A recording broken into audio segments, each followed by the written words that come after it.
This ABC 15 flash briefing is sponsored by Sanderson Ford. Straight up. Hi, I'm Nick Saletti here with your afternoon update from ABC15 Arizona. The Arizona Department of Health Services just releasing Monday's coronavirus numbers. The state reporting 800 new cases this morning. There was also one additional death reported. More than 5,800 Arizonans have died due to complications from this virus. If you need to get a COVID test, free saliva tests are available through the Arizona Department of Health Services and ASU. If you go to the department's website, you'll find locations across the state. Today there are events in Flagstaff. Tomorrow there will be events in Phoenix. An investigation is underway after a deadly police shooting. This happened late last night at a home near the I-17 in Jomax. Police say a man was acting like he had pointed a gun in their direction. He was shot and killed. Inside the home, there was an injured boy and a woman. Both rushed to the hospital. Sadly, the woman did not survive. That boy is currently in critical condition. Phoenix police are investigating after two people were shot overnight. We're told a man and a woman left a nightclub near 27th Avenue in McDowell when a truck pulled up right next to them and opened fire. The woman was shot in the arm. The man has life-threatening injuries. A teen is facing murder charges after his mom was found dead near Marana. Pima County deputies arresting the teenager and say there were obvious signs of trauma. The woman and her son were visiting from out of town. The people of Crown King are returning home today after evacuation orders connected to the horse fire were lifted. Crews say this fire is about 75% contained.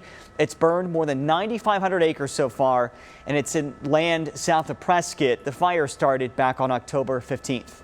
In California, strong winds and dry air are expected to fuel wildfires across the state today, creating extreme fire conditions. Power has been cut to thousands of homes in preparation for today and tomorrow.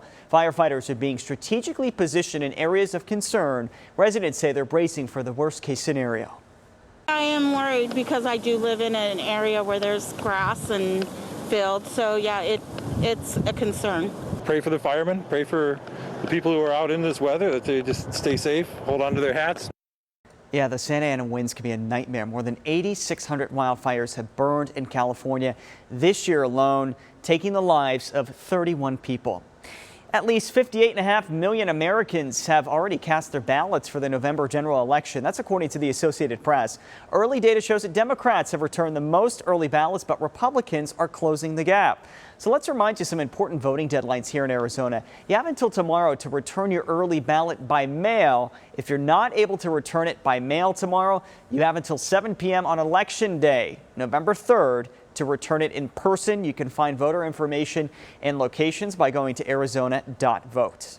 While the economy continues to struggle amid this pandemic, the stock market is doing relatively well. Investors are taking note, but what some experts are noticing is that the racial wealth gap is widening. The Federal Reserve reports that nearly 61% of white households own stocks. Last year, that was true for only 34% of black households. Other communities of color are also less likely to own stocks.